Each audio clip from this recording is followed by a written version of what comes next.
Like, that's the one thing with Teslas. And because of the packaging, that part is bent, so it should solve itself over time.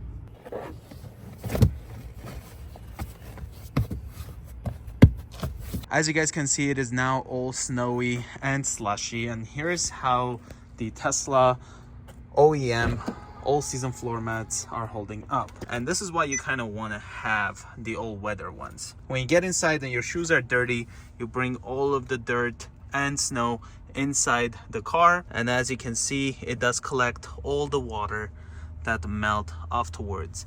We got it here, and now all of this is nicely here and it won't go onto the actual carpet, as you can see. Then we have the rear floor mat, and as you can see, it did get very dirty. And I do have to let you know, guys, since it's big, it's quite difficult to actually remove. As you can see, it's like a whole one piece, and then it goes underneath the seats as well, so you kind of have to remove it from here. And as you can see, it's pretty difficult to remove it, but once you remove it, it is super easy to get it washed. You pretty much hang it on the wall and then spray it with like soap and then rinse it with water.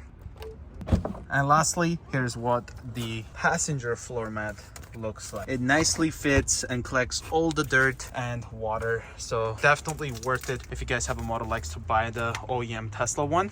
So that's pretty much it, guys. I hope you enjoyed this video. If you guys are new to the channel, consider subscribing, and I will see you guys in the next one.